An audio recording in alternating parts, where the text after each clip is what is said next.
Right. He's like, I'm going to call him right now. And so I guess she was there. And yeah, I think, I think her publicly talking about that is hurtful. Why didn't you call me? Message me. Tell, hey girl, I was there on that phone call. I just want to let you know, that wasn't true. It was also rumored that Austin would hire nannies so he could sleep with them when you weren't around. Do you know if this is true? No, we never had a nanny. Never had a nanny. Grandma. Okay. Did you ever get confirmation if the infamous yacht orgy happened? Yes, I actually did. Yeah. Wow. And that was when he butt dialed you that weekend? That was that weekend. Yeah. How did you get confirmation? Through a friend who's married to a guy that was physically there. Wow. Yeah. Years later, by the way. Yeah. When it didn't matter anymore. It just it was like, oh, really? Oh, okay. That's surprising me. Right. You're like, shit. I guess it did happen.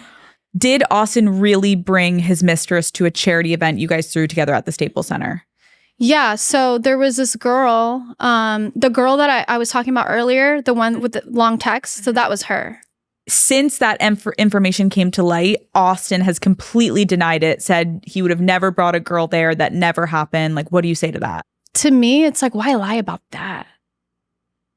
But now I know, like, you can lie about a lot of things that aren't true. So I'm like, okay, well, because the thing is that I knew that writing this book, there would be some kind of like retaliation or some things that are said. Yeah. I knew that, something would come from this, obviously, because, I wrote a book. I didn't know what magnitude that I wasn't aware of, but it's interesting because I saw it and I thought, this is not me, I'm past that. Mm-hmm. Like, I truly feel like it was a test. Truly. It's like, Austin, you could have handled that differently.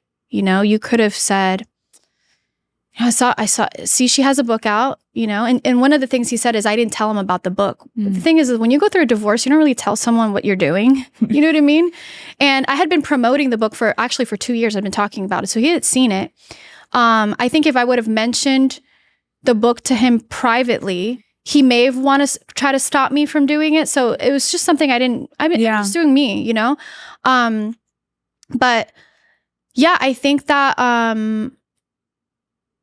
he could have handled it differently. He could have said, I just saw that Catherine, my ex-wife, she has a book out, and he could have said something along the lines of, although I don't totally agree with what she said, I guess there's always different sides of the story, and I wish her well. And I'm not proud of the things I did, but we've both moved on and whatever. Yeah. I just feel like the Staples Center moment for him to try to say that wasn't true, it's like, again, Austin trying to reclaim this narrative, because specifically that, I think because there's footage of you and your family, and it was such a core of who you guys were totally to the world, it makes him just look like an absolute fucking monster to if you're gonna cheat, can't you just go do it in private? Like, you have to put Catherine and your children through this. And so I think it must be him trying to reclaim the narrative a little bit and litigate, well, no, I didn't bring her here, but I brought her. It doesn't fucking matter. Well, the crazy thing is it did happen. And that's where I found out all the lies. So that moment was a significant moment in my life. So of course I'm going to talk about it if that was life-changing for me,